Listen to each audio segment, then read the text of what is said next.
آلہ واصحابہ اجمعین اما بعد فاعوذ باللہ من الشیطان الرجیم بسم اللہ الرحمن الرحیم ان اولیاؤہ الا المتقون صدق اللہ العلی العظیم وصدق رسولہ النبی الامین المختار الکریم الرؤوف الرحیم۔ انتہائی احترام و عقیدت کے ساتھ حضور سید المرسلین خاتم الانبیاء شفیع المذنبین رحمت للعالمین خاتم المعصومین راحت العاشقین صلی اللہ تعالی علیہ وآلہ واصحابہ وبارک وسلم کی بارگاہ میں اپنی غلامی کا ثبوت دیں اور جس طریقے سے میں پڑھا ہوں میرے ساتھ مل کر حضور دل کے ساتھ نذران غلامی پیش کریں۔ الصلاۃ والسلام علیک یا رسول اللہ، الصلاۃ والسلام علیک یا حبیب اللہ، الصلاۃ والسلام علیک یا نبی اللہ وعلی آلک واصحابک یا نور اللہ، صلی اللہ تعالی علیہ وسلم۔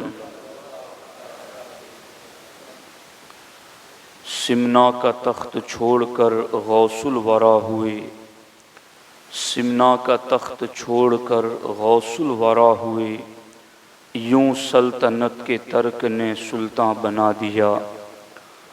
دوستان محترم، 28 محرم الحرام کی تاریخ قدوۃ الکبریٰ غوث العالم میر سید اشرف جہانگیر سمنانی رضی اللہ تعالی عنہ کے عرس سراپا قدس کی تاریخ ہیں، اور ہم اہل سنت و جماعت اپنے بزرگوں کے ایام، ان کے عرس اور ان کی یاد منانے والے ہیں۔ دوستان محترم، جیسا کہ میں نے سنی اجتماع میں بھی یہ عرض کیا تھا کہ اہل سنت و جماعت اولیاء، صوفیاء، صالحین کے عرس اور ایام مناتے ہیں تو اس کے ہمیں 2 فائدے نظر آتے ہیں۔ پہلا فائدہ تو یہ ہے کہ جہاں صالحین کا ذکر ہوتا ہے وہاں رحمتوں کا نزول ہوتا ہے، تو ہم اہل سنت و جماعت صالحین کا ذکر اس لیے بھی کرتے ہیں کہ ہمیں اللہ کی رحمتیں مل جائیں، ہم اس کے قرب کے مستحق اور حقدار بن جائیں۔ اور صالحین کے ذکر کا ایک دوسرا فائدہ یہ بھی ہے کہ یہ وہ گروہ ہوتا ہے جو اللہ کا پسندیدہ گروہ ہے، اللہ کے محبوب بندے ہیں۔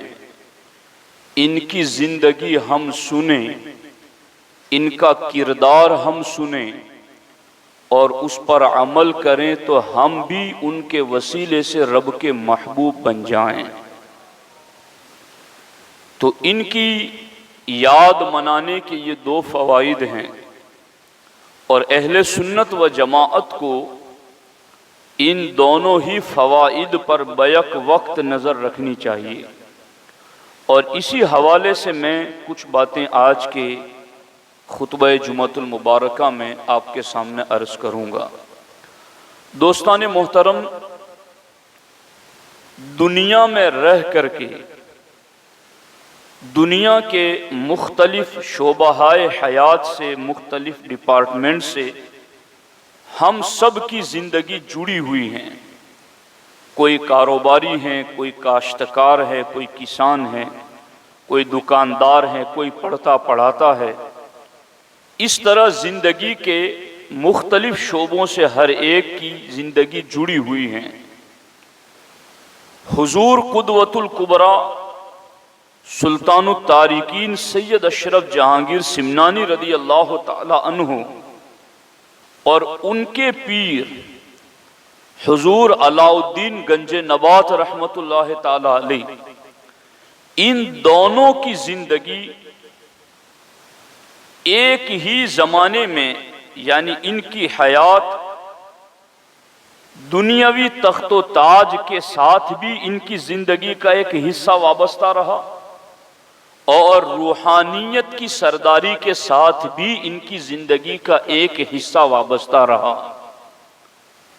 سلطان سید اشرف جہانگیر سمنانی رضی اللہ تعالی عنہ آپ 7 سال کی عمر کے تھے، اسی وقت آپ 7 قراتوں کے ساتھ حافظ قرآن ہو چکے تھے،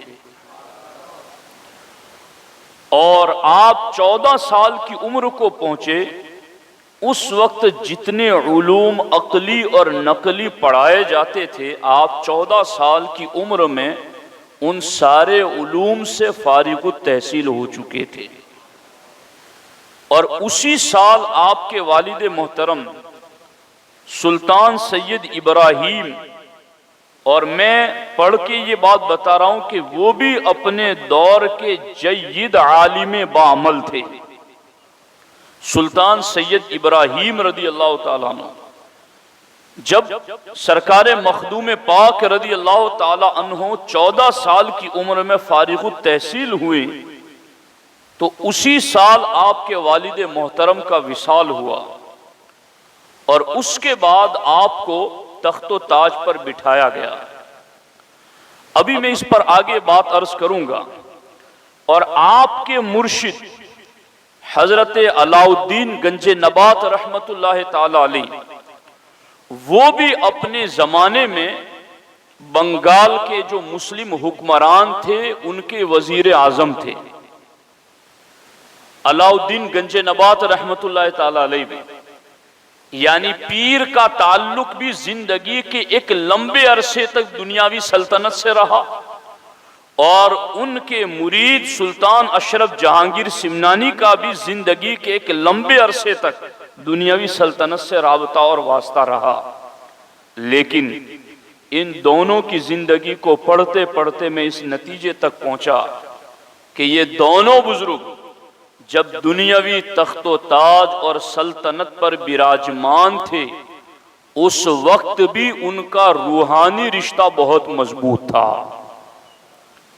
آج ہم میں سے ہر شخص دنیا کے کسی نہ کسی کام سے جڑا ہوا ہے، تو لوگ یہ سمجھتے ہیں کہ ہم دنیا داری کرتے ہیں تو دینداری کہاں سے آئے، ہم دکانداری کرتے ہیں تو دینداری کہاں سے لائیں، ہم تجارت کرتے ہیں تو دینداری کہاں سے لائیں۔ تو یہ بزرگوں کی زندگیاں ہیں جو دنیا داری کے ساتھ ساتھ دینداری بھی سکھاتی ہیں، جو ظاہر کے ساتھ باطن کو بھی سنوارتی ہیں، جو انسان کے باطن اور روح کو بھی سنوارنے کا طریقہ بتاتی ہیں۔ سلطان سید اشرف جہانگیر سمنانی رضی اللہ تعالی عنہ، آپ 14 یا تقریباً 15 سال کی عمر میں آپ تخت و تاج کے وارث ہوئے، اور آپ کو جب تخت و تاج کے لیے آمادہ کیا جانے لگا کہ آپ سلطنت پر بیٹھ جائیں اور حکومت کریں، تو اس وقت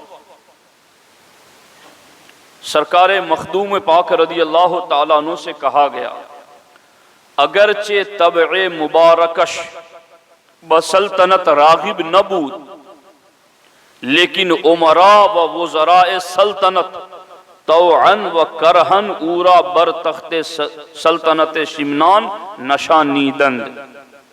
یہ فارسی میں کہ حضرت مخدوم پاک رضی اللہ تعالیٰ عنہ اگرچہ اس وقت بھی یہ سلطنت کی طرف میلان اور محبت نہیں رکھتے تھے کہ میں دنیاوی حکومت کروں، میں تخت و تاج کی طرف چلا جاؤں، اس وقت بھی آپ کی طبیعت اس چیز کی طرف مائل نہیں تھی۔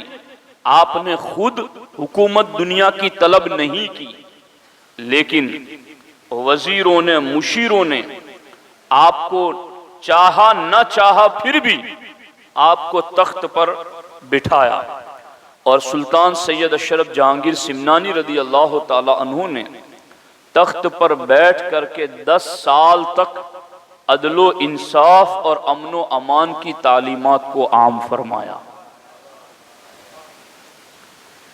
یہ ایک الگ حصہ ہے کہ سرکار مخدوم پاک کے دور میں علم کے فروغ پر کتنا کام ہوا۔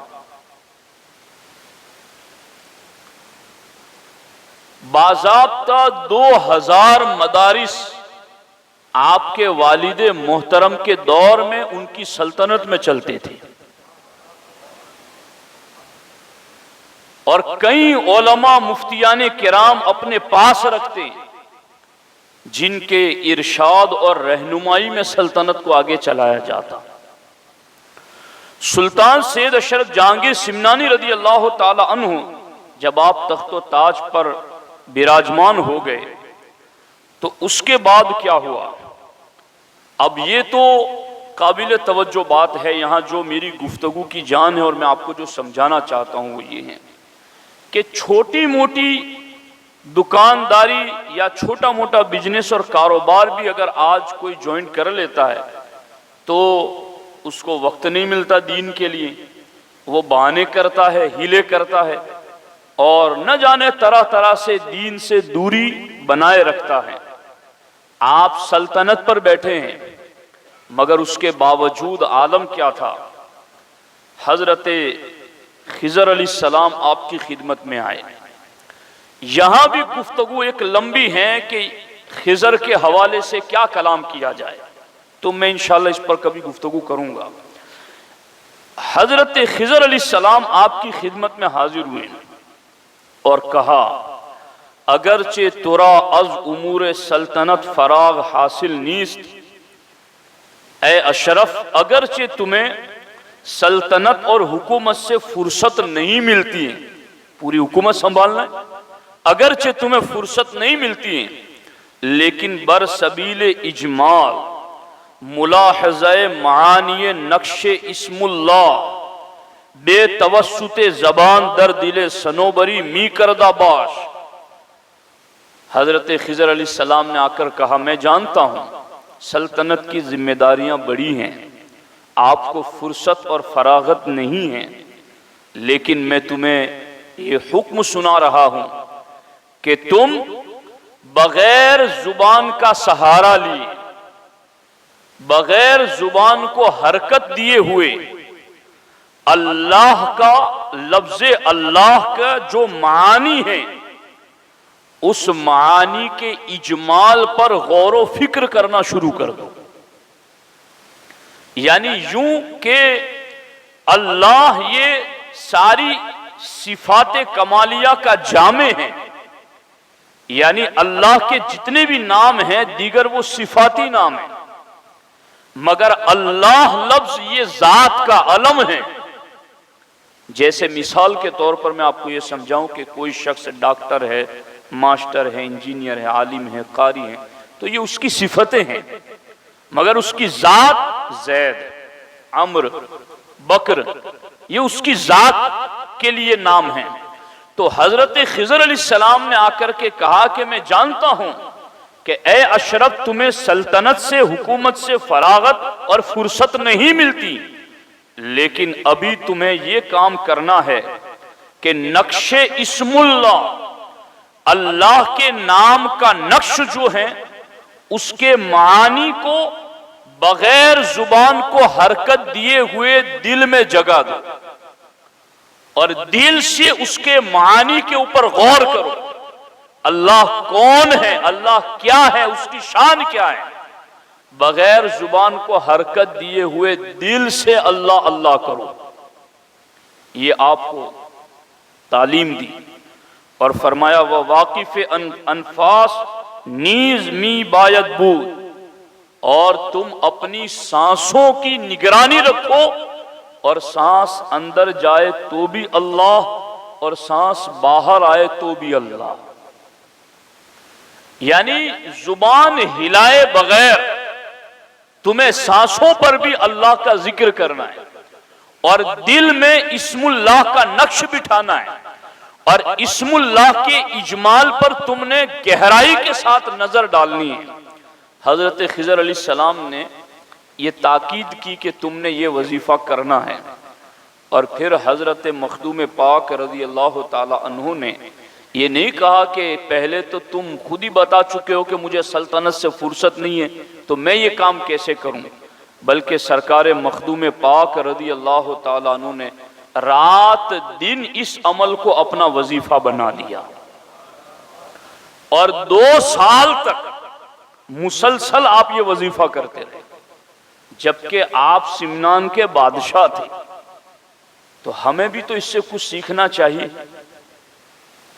اتنی بڑی سلطنت پر بیٹھ کر کے بھی وہ خدا کا ذکر کرتے ہیں، اور ان کی تو شان ہی جدا ہے کہ وہ کس لیول پر کس انداز سے کرتے، مگر ہمیں کم از کم ان کے طریقے پر تو چلنا چاہیے کہ دکان پر ہو تو بھی اللہ کا ذکر، کھیت کھلیان میں ہو تو بھی اللہ کا ذکر، کاروبار تجارت میں ہو تو بھی اللہ کا ذکر۔ یہ بزرگان دین کی وہ سیرت ہے جس پر عمل کرنے سے صرف دن مناتے وقت ہی رحمتیں نہیں ملے گی، عمل کرو گے تو زندگی کی ہر سانس میں رحمتیں ملے گی۔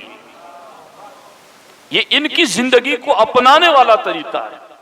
اب یہاں 2 سال تک آپ نے اس پر پابندی کی، اور آگے اس پر بھی بڑی بحثیں ہیں کہ نسبت اویسیہ کیا ہوتی ہے، تو اس پر بھی کبھی گفتگو کریں گے۔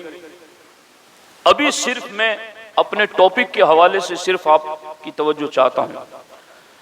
اسی درمیان جب آپ سلطنت کے حالات میں تھے، حضرت خواجہ اویس قرنی رضی اللہ تعالی عنہ آپ کے خواب میں تشریف لائیں۔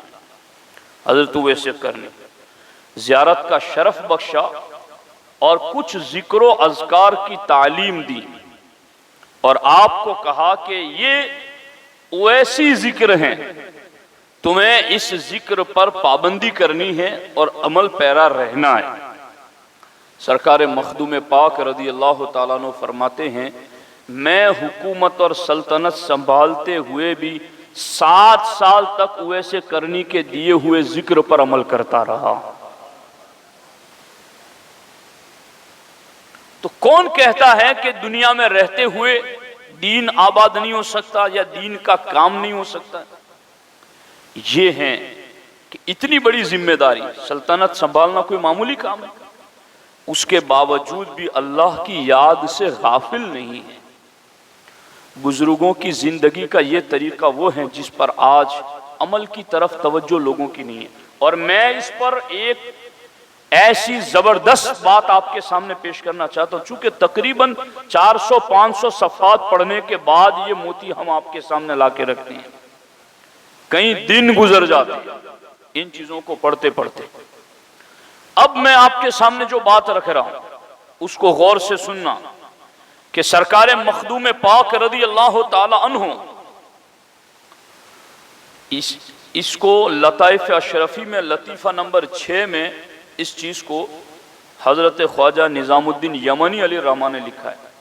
یہ سرکار مخدوم پاک کے ساتھ ساتھ رہتے تھے، اور انہوں نے یہ لطائف اشرفی 30 سال میں لکھی ہے، مخدوم پاک کے ساتھ رہتے تھے اور آپ کے ملفوظات لکھتے تھے۔ لطیفہ نمبر 6 میں خرقہ شیخ فقیر کو دے دیا، دھیان سے سننا ہر کوئی، اور یہ آج کل اس پر عمل کرنا اور اس کو یاد رکھنا بہت زیادہ ضروری ہے۔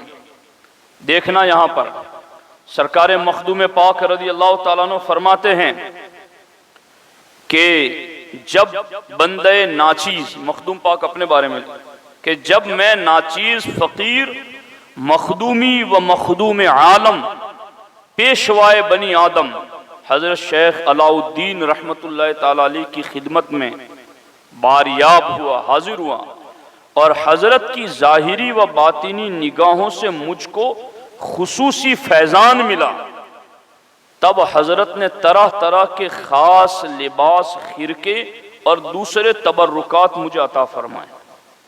مخدوم پاک کیا فرماتے؟ جب میں اپنے مخدوم علاء الدین گنج نبات کی خدمت میں حاضر ہوا تو مجھے خرقے دیے، خرقے یعنی جوڑے لباس، اور خاص تبرکات دیے۔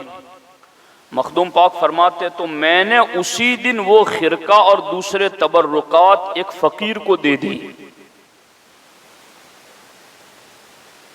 اسی دن میں نے وہ خرقہ اور تبرکات ایک فقیر کو دے دی۔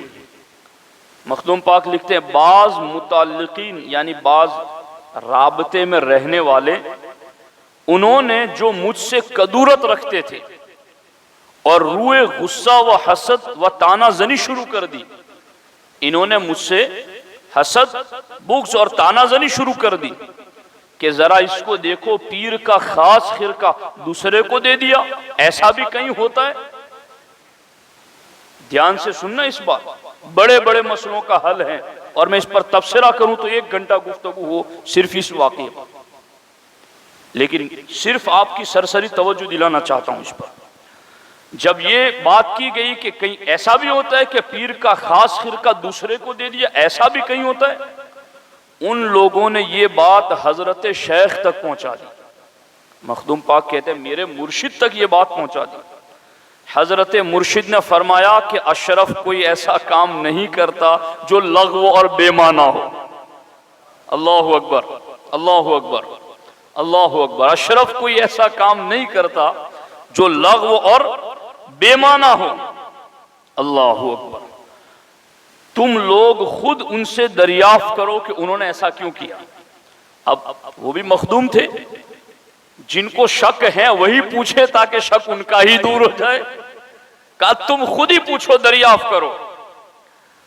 جب ان لوگوں نے سرکار مخدوم پاک سے سوال کیا تو آپ نے ایسا اصولی اور بنیادی جواب دیا جسے آج خانقاہوں اور درگاہ والوں کو اپنا رول ماڈل بنانا چاہیے۔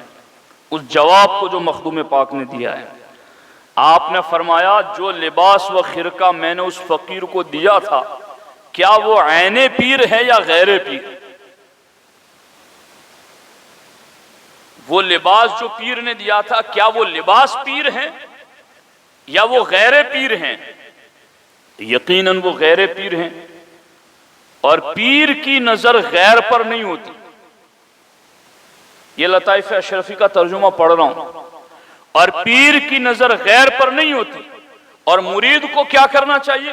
فرماتے ہیں مرید پیر کی صفات کا تابع ہوتا ہے۔ پیر نمازوں کا پابند ہے، تہجد کا پابند ہے، پیر سخی ہے، پیر کریم ہے، پیر کی اور اچھی اچھی عادتیں صفات ہے۔ تو مخدوم پاک فرماتے ہیں پیر کی نظر غیر پر نہیں ہوتی، اور مرید کی نظر پیر پر ہی ہونی چاہیے۔ اور مرید کی نظر پیر پر کیوں ہونی چاہیے؟ کہ مرید پیر کی صفات کا تابع ہوتا ہے، اس لیے اس کی نظر بھی غیر پر نہیں ہوتی۔ یہ مخدوم پاک نے جواب دیا۔ مخدوم پاک آگے فرماتے اگر میں ان عوارضات کی طرف التفات کرتا، یعنی یہ خرقے کی طرف ہی توجہ دیتا، باقی پیر کی صفات سے مجھے کوئی لین دین نہ ہوتا، تو کیا فرماتے ہیں اگر ایسا ہوتا تو اس کا معنی یہ ہوتا کہ میں پیر سے کچھ بھی اکتساب یعنی فیض نہیں حاصل کر سکتا۔ اگر پیر کی صفات سے مجھے کوئی تعلق نہیں، پیر کی دین دارانہ عادتوں کو اپنانے سے مجھے کوئی تعلق نہیں، تو مخدوم پاک کہتے پھر پیر کا خرقہ لے لوں تو مجھے فیض نہیں مل سکے گا۔ آج یہ ہمیں اس پر غور کرنا چاہیے۔ ہمارے پاس چادریں بھی ہیں، عرس بھی ہیں، سارا ہے، ہم سنی علماء ہیں، وقت آتا ہے تو دلائل ڈٹ کر کے ہم دیتے ہیں، مگر ہم پر یہ لازم ہے اس چیز کو بتائیں کہ اصل پیری مریدی ہوتی کیا ہے۔ مخدوم پاک فرماتے اگر خرقہ لے لوں اور پیر کی صفات کو نہ اپناؤں تو مخدوم پاک لکھتے ہیں کہ مجھے یقین ہے کہ پھر اس خرقے سے میں فیض حاصل نہ کر سکوں گا۔ فیض مجھے تب ملے گا جب میں پیر کی صفات کو اپناؤں اور پھر اپنے پیر کے تبرکات کو سر آنکھوں پر رکھوں۔ یہ ہے طریقہ جو بزرگوں کا طریقہ ہے۔ بولتے ہوئے بھی لوگ آج اسے کانپتے ہیں، کیسے بولیں، مگر اس کو سننا، اس کو سمجھنا بہت زیادہ ضروری ہے۔ اس کے اوپر کئی نکات ہیں جو لکھے، اور یہ بھی اس مضمون کو جو لکھا مخدوم پاک کی اولاد میں سے ہی ایک نے لکھا ہے، اور اس پر جو انہوں نے نکات لکھے ہیں وہ سننے سے تعلق رکھتے ہیں، ایک ایک چیز کی جو انہوں نے تشریح کی ہے۔ تو میں یہ سمجھ رہا ہوں کہ آج جو کچھ بھی حالات اہل سنت و جماعت کے بنے ہوئے ہیں، یہ کرو وہ کرو تو کرو، ضرور کرو، بزرگان دین کی نسبتیں ہیں، مگر ان کی صفات پر کون عمل کرے، ان کی دی ہوئی تعلیمات پر عمل کون کرے؟ مخدوم پاک تو ہمیں یہ تعلیم دے رہے ہیں کہ اگر پیر کی صفات میں چھوڑ دوں اور خرقہ لے کر چلوں تو مخدوم پاک فرماتے پھر فیض نہیں مل سکے گا۔ اس لیے دوستان محترم، لازم اور ضروری ہیں عرس کو سمجھا جائے، ان کی تعلیمات کو سمجھا جائے۔ ان کا ذکر کرنے سے بھی رحمتیں ملتی ہیں، مگر اس سے بڑی رحمتیں تب ملتی ہیں جب ان کے طریقے پر عمل کیا جائے، ان کی تعلیمات پر عمل کیا جائے۔ اس پر ایک تفصیلی گفتگو ہے جس کو کبھی انشاءاللہ میں پیش کروں گا۔ اللہ کریم کی بارگاہ میں دعا ہے رب ذوالجلال ہم سب کو اپنے مشائخ کے طریقوں پر عمل کی توفیق عطا فرمائے۔ السلام علیکم ورحمۃ اللہ وبرکاتہ۔